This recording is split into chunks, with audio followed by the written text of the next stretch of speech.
Welcome to the elcentrocampista.com paper review. Miraculously, we've made it to week 3, and the response has been really good, so thanks a lot for the comments and the views. As I've said before, if you keep watching, we'll keep making them, so keep it up, guys.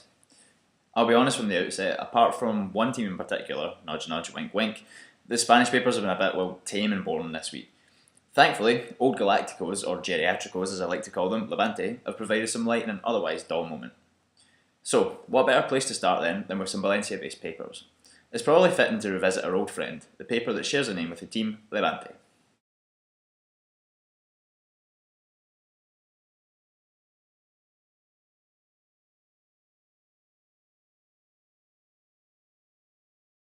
The paper Levante had two great headlines this week. The first being Que no para la música, or the music won't stop. The music here, of course, being the sound of Sergio Ballesteros' internal organs the morning after the post-Villarreal celebrations. Ugh, I really wish I hadn't said that. Later on, they had the equally formidable headline, Esto es un escándalo, or This is a Scandal. The scandal in question was Levante's late winner against Real Sociedad that kept them at the top of the table. They described the game as un partido de vértigo, and much to everyone's delight, Real Madrid, Barcelona and co must be getting vertigo by now, from looking up at the mighty Dad's army. Long may it continue.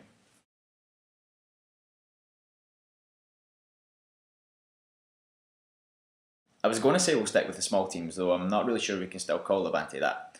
Anyway, Espanyol featured in El Mundo Deportivo this week. The headline read Pleno del Espanyol y en Europa, or A Lot of Espanyol and in Europe. This refers to Espanyol's 1-0 win against Betis, the third on the trot in only 10 days. Changing fortunes over at Cornellà then, but to be honest it doesn't surprise me. They've got a good manager in Pochettino.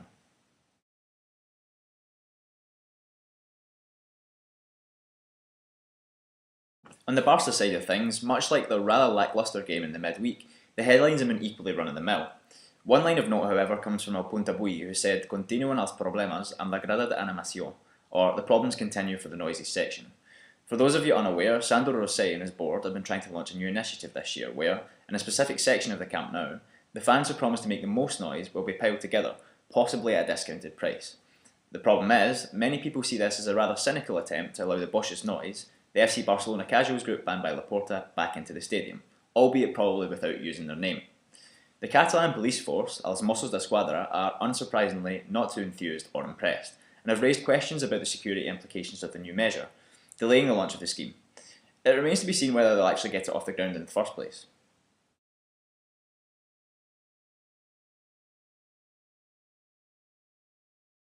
Over in Madrid, Marca were surprisingly quiet this week.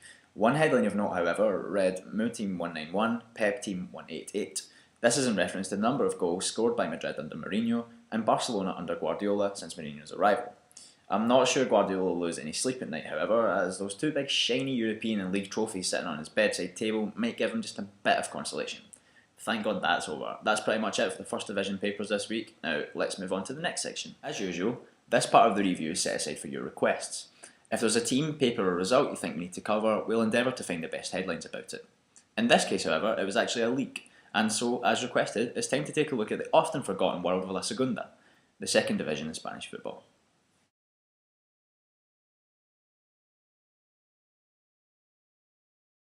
First, let's start at the top. Remember Hercules? They're sitting pretty comfortably at the top of La Segunda at the moment, 5 points clear of the nearest rival, Sabadell. And so, with them on track to gaining promotion, having only spent one season in La Segunda since their last spell in the Primera, you'd think their fans would be pretty happy, right? Wrong. The problem is, the way in which Hercules are winning at the moment isn't going down too well with some people. They've recorded 5 victories on the trot, the first time since 1995 to do so indeed, but each has been only by 1 goal, which doesn't please some of their supporters. This might seem strange to some people, but it's perhaps worth remembering that, for many football fans in Spain, the way in which a team wins is equally important as the result itself, in contrast to somewhere like England, for example, where Stoke have a pretty loyal fan base, despite playing some absolutely miserable football. For the record, I'm not criticising that style, just pointing it out. Perhaps quite rightly, Hercules manager Juan Carlos Mandia has hit out in Alicante's main paper, El Diario Información. He says, Me da pena por mis jugadores, y me parece una barbaridad. Me pone muy mala leche que se cuestione el juego del equipo. That basically translates as, it's barbaric to criticise the players, and I feel for them when people do. It's in pretty bad taste. Good on Mandia, why should his players have to defend themselves when they're doing their job, sitting at the top of the league and winning?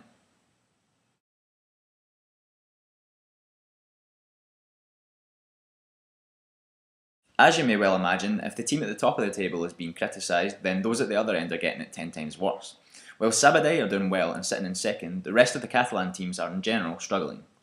Nastic de Tarragona are looking particularly bad, but still managing to avoid the brunt of the criticism in the Tarragona media, perhaps owing a lot of the losses to bad luck.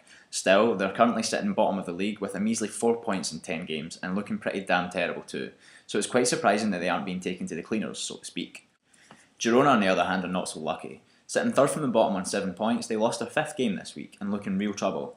I've watched Girona a few times, and whilst they can play some good football, they are horribly bad at the back, and they get hurt in the counter-attack time and time again. Unsurprisingly, people have started to call for the head of the coach, Raúl Agné, who himself played for the club in the past. El Diari de Girona this week ran with the headline Raúl Agné contra las cordas, or Raúl Agné against the ropes. The paper suggests that President Ramon Vilaro can't guarantee the coach's position. Agné needs a win, fast, but it isn't going to come easily. Their next game is on Sunday against Deportivo, and by the way, I still can't believe we're talking about Deportivo in the context of the Segunda, it's crazy. That being said, the team from A Coruña have conceded 14 goals in 10, so perhaps with a bit of luck, Girona might get something. I sincerely hope so, as I do have quite a soft spot for Girona. And that's us for this week. I'm not sure if you agree, but I thought it was pretty lacklustre in terms of the headlines in La Primera, but actually quite good in the Segunda, so I'm glad that someone commented in to suggest that. If you disagree or agree with me, then by all means comment at the bottom of the page. Equally, as I've said before at the start of the review, if there's a team, a story, or indeed papers that you think we're ignoring, write in and we'll try to cover it for you next week. Until then, adeo.